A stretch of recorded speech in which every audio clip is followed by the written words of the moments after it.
Hello and welcome. My name is Raminder Rathore. I am a DevOps practitioner with about 23 years of IT experience, leading the Center of Excellence at Excel Software based out of Canada, the GTA location. Um, my IT experience involves expertise in development, testing. I've done a lot of testing in the initial days. I have been doing a lot of consulting activities, recently running transformation programs with different enterprises across different domains across the globe. So, with the current role, apart from the professional commitments, I do a lot of blogging. I prefer spending time in sharing my experience and learnings, and recently was able to do that via my by co-authoring a book called The Hands-On Guide to Agile Operations, which focuses on Agile, DevOps, and SRE in the cloud operations ecosystem. Really excited to be a part of the summit. And moving to the next slide, where I'm going to talk about the topic for my session. The topic that I have is about DevOps metrics for product teams. The topic seems to be very simple, but at the same time, it's a debatable topic. Uh, Most of the product teams have different thought process when we talk about metrics. We say metrics is about just talking about team performance, how well my team is performing. But when I talk about DevOps metrics, and that too in a product development ecosystem, we need to be clear in terms of what is to be monitored, how are we going to track it, and what is the relevance of it. Are the set of metrics really relevant for my teams or not? So that's the core topic for my session today, and I'll walk you through my learnings and experiences in some of my recent customer engagements where I have been using different tools and techniques to extract information, to baseline the metrics, and then continuously monitor the metrics flow over the course of time. So, not wasting much time, let's get ahead. So, when I talk about product metrics, I'm referring not just to measure the team performance. In the agile world, when I say team performance, I'm referring to things like velocity, throughput, cycle time, delivery lead times. I'm from a DevOps perspective, I am also looking at how my program is performing today. What is my enterprise success rate? How are my teams continuously learning and improving? I'm focusing on the cultural aspect. Last but not the least is the customer traction. I definitely need to focus on, how am I retaining my customers? How am I onboarding new customers on my product? How am I seeking the feedback from my customers to ensure that I'm able to deliver a better product every time? So we have different reasons, we have different thought process on why do we need product metrics. But the bottom line is clear that we want a set of measurements to keep a track of how are we performing overall. When I say overall, I'm talking about dimensions: the people dimension, the process dimension, the tools and techniques that I'm using, the service offerings that I have for my customer. So that's the basic bottom line. Talking about how do I, talk about, or how do I track the metrics from a product perspective, there are numerous dozens of metrics that are available. Metrics that are for internal teams to refer, metrics that I'm talking about tracking my external performance. So, as I said, dozens of metrics that are available. We have big enterprise companies who have ideated around creating framework for tracking metrics. For example, when I talk about DORA metrics, DORA stands for DevOps Research and Assessment, which focuses on 4 key metrics that are more towards operational excellence, like your change failure rate, talking about deployment frequency. There are other set of metrics that are looking towards revenue related metrics like the retention revenue and many more. There is another interesting framework called the SPACE framework that focuses on multiple dimensions. It focuses on, and SPACE stands for satisfaction, performance, activity, communication, collaboration, efficiency, and flow. So that's another framework that says that we need to have metrics for all these different dimensions. We do have metrics from a performance perspective, where I'm not just talking about the performance of the product, but I'm also talking about the behavior of the product over the course of time. So performance is how well or how better it is becoming. How are the customers able to access the product? How easy it is for them to access. Apart from these metrics, there's another framework called the HEART framework, and HEART stands for happiness, engagement, adoption, retention, and task success. So another different way of looking at measuring different perspectives when we're developing a product. A couple of metrics are also available from an engagement perspective. When I say engagement, I'm talking about how do I engage with my customer? How am I able to retain them? How am I able to acquire them? And with that perspective, there is a framework called the AARRR metrics, which is acquisition, activation, retention, referral, and revenue metrics framework. So the list is huge. I think in the past decade, there have been dozens and n number of metrics available, which are easy to refer, and at times we get confused. So as a product team that's starting from scratch, they always are puzzled of how to put all these pieces together. Are they really relevant for me? So a very common question most of us would have come through is, do I really need to track all these latest metrics that I need for my team? The answer is no. You actually have to look in terms of what are the metrics that are relevant for your team, because every metric has a purpose. Every metric is looking at different dimension of your product ecosystem. So we don't want to leave all the metrics, but we want to go step by step on addressing those metrics that are relevant for our teams. So that's the thought process. But how do we get started when I talk about metrics? How do the product teams can start adopting metrics? So with the recent experiences that I have gauged while working with different customers, to simplify the process of how to get started with metrics, there are key 3 steps that I would like to focus upon. Step 1 is identify the key metrics for your product. What are the metrics that you really want? What are the dimensions that you want to monitor? That's very important. As a team, when we talk about DevOps, we're saying one team, one thought process, one vision. So as a team, we need to arrive and conclude on the initial metrics that you want to get started with. Is it 3? Is it 5? One focusing on team, one focusing on the performance, one focusing on quality, and start with 3 metrics or with 5 metrics, and then build over the course of time. And every metric is like a mirror telling you about what should be next. How should you plan your next action items? So that is a very foundational element of what are the metrics that are relevant for your team. Once the metrics have been identified, the second step is, how am I going to publish them? How are the relevant stakeholders going to refer these metrics? So step 2 is where I'm talking about identifying the tool, the APIs, which will extract the information from these different sources and publish it as one single integrated dashboard. So that's step number 2. So we have dozens of tools in our tools inventory today. So look at the tool that really is user-friendly, is accessible over mobile, shows you just-in-time dynamic reports. That's what we need. So that's step number 2.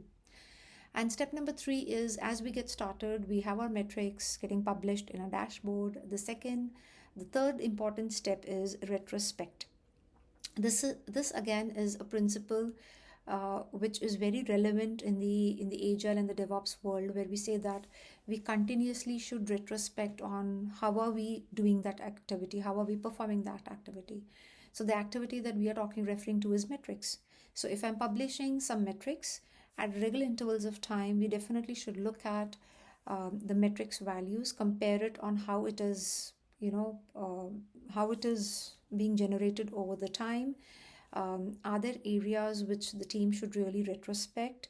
Are there more metrics to be added to the list, or do we need to decommission some metrics? So step 3 is a very important element which is focusing on retrospection.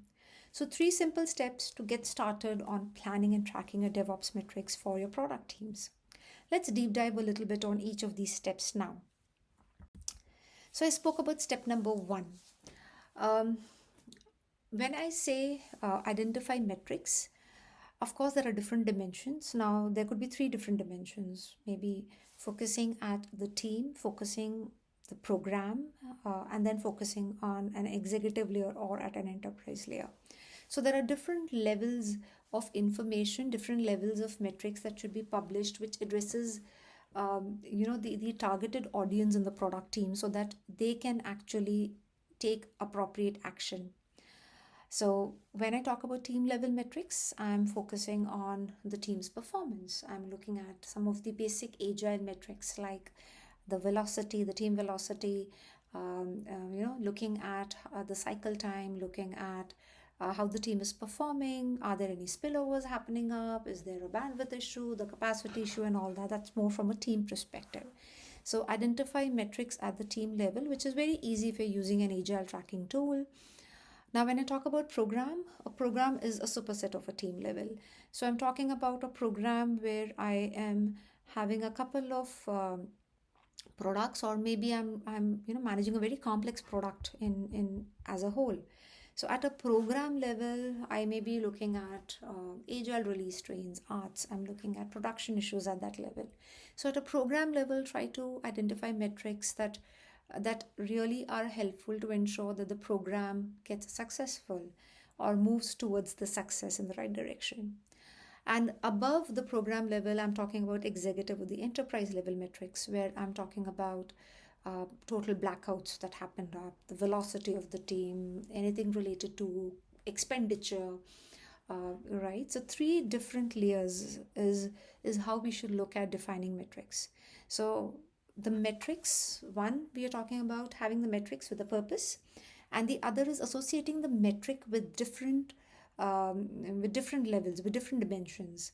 The dimension could be cultural, it could be just related to the product performance, it could be related to different products tied up as one program, or overall looking from an enterprise perspective on how is it actually performing, how is the enterprise getting successful. So let's take some of the few examples that I have tried to encapsulate at all these levels. So when I talk about team level metrics, some of the metrics, and these are some of the common ones that you would have, you must be tracking in your current product teams, or you would have read about them. For example, if I talk about the build success rate, I'm referring to the success ratio, which I can retrieve from any CI tool or the build tool that I'm talking about.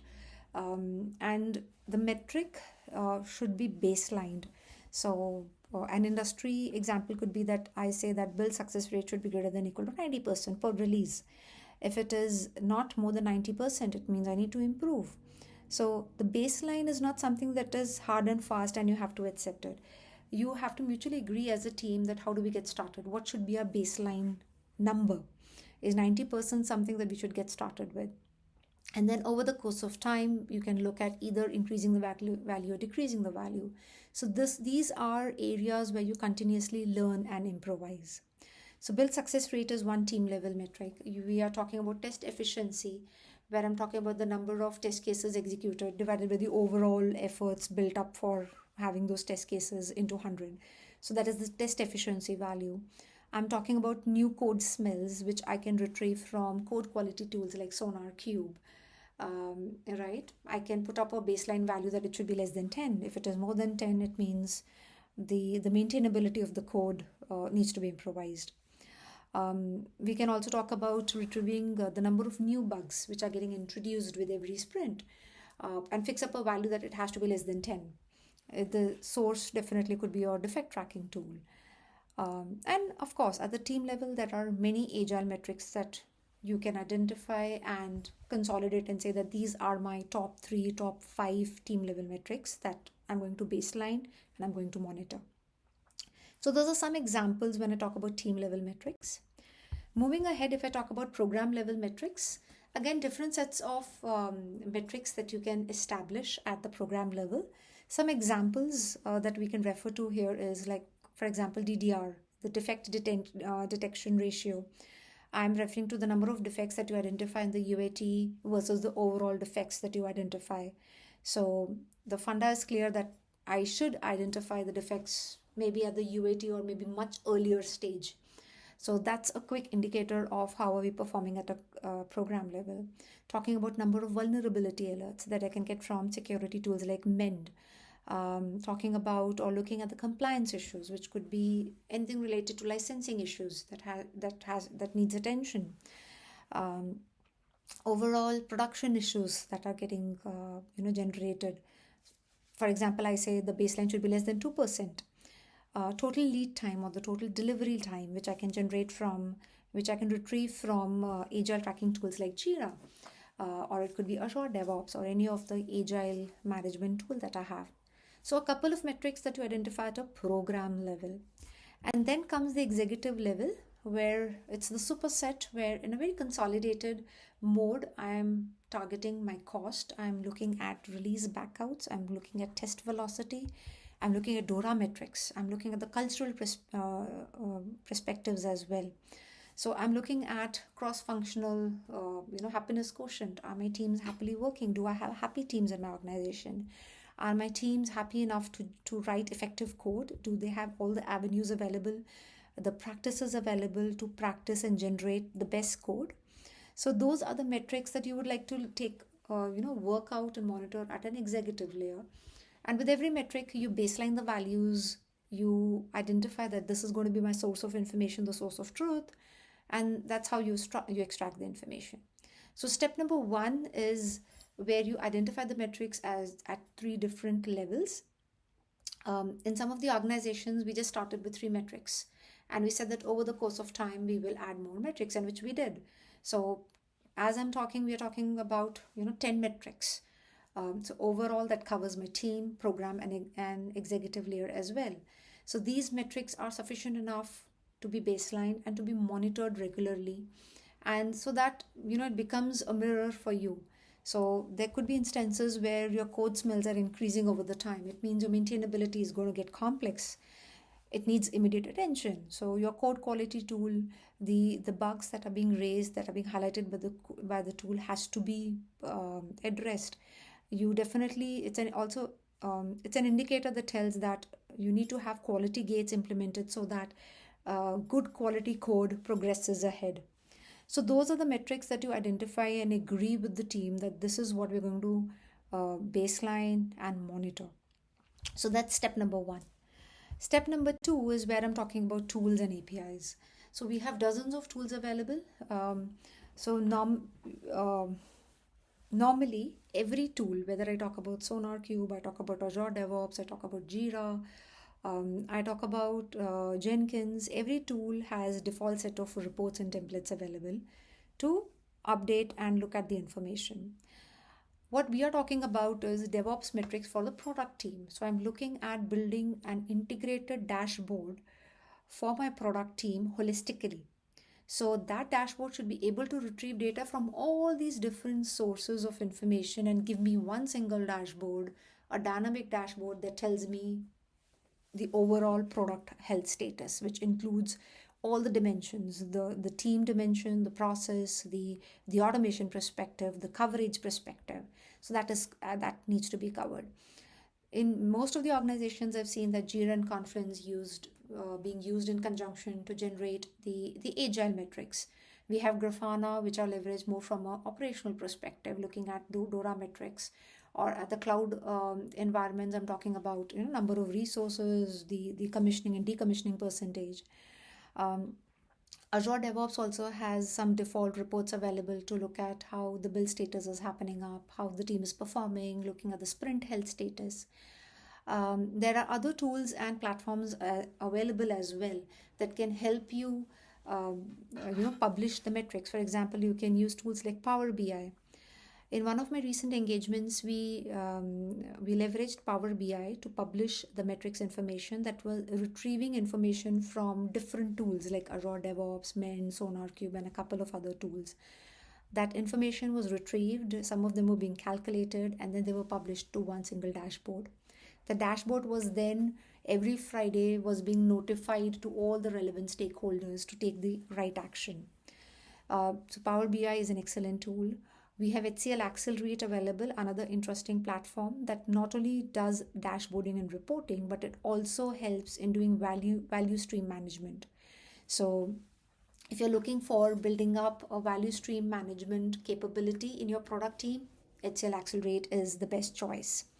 And then we have tools like Tableau and Google Data Studio also available that you can use to extract information from different tools via APIs, via the configuration changes, and publish information.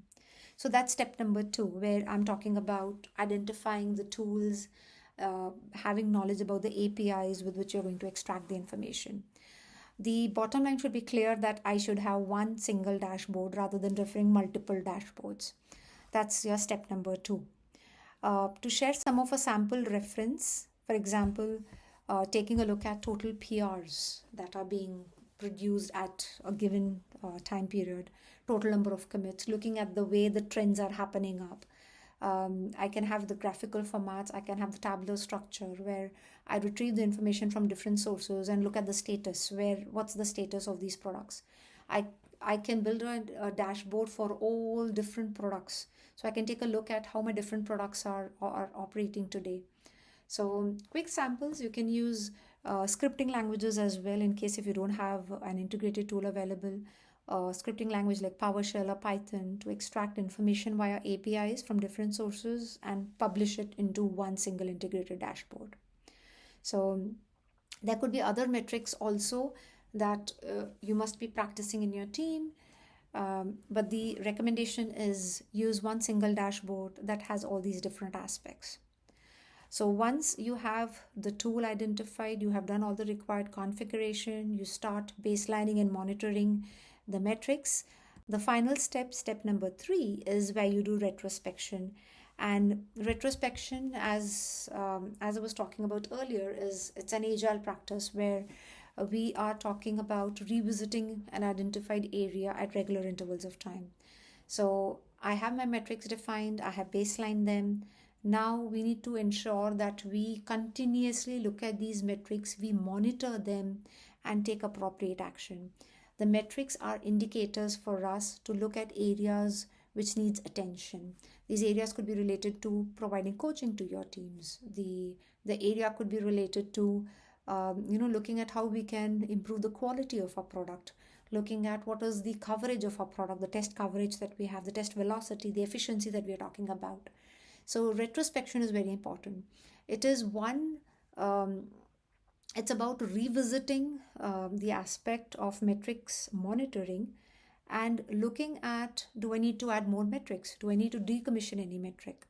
That is where we are talking about retrospection being that the step that continuously acts as a follow-up for all the metrics that we're trying to monitor. But we do have to remember that when I talk about metrics, it should be only those metrics that are really helpful for my product team.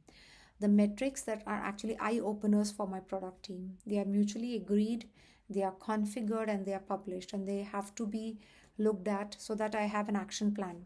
So the metrics actually help me design an action plan. So those are the 3 essential steps on how product teams can get started by designing the DevOps metrics. The ones that I've shared are just the sample examples, but of course you can add more metrics as you feel that you're getting matured in that process of continuous monitoring, continuous improvisation. So having said that, to summarize, respecting the time, if we talk about DevOps metrics at the product level, metrics of course are very important because we're referring to numbers. We are talking about the team excellence, operational excellence. We are talking about the health of a program, and keeping that in mind, it's very important to start small and then add more metrics to the list continuously as the need demands. So you can start small, you can keep adding. In your current engagements where you already have the metrics being assigned, look at the metric set. Do we need to add more metrics to it? Adding more dimensions, which of course focuses on the people aspect. But do target to have just one single dashboard so that you can view all the metrics across different products in one single dashboard, having different filters to get through the data points. Leverage APIs. Every tool, we are blessed in this microservices ecosystem where the tools offer the APIs as well. So the configurations that you do, leverage APIs, wherever possible, to extract the right information, because we need the information to be dynamic, just in time reports being made available. So look up from that perspective. 3 simple steps. That's what I would like to summarize.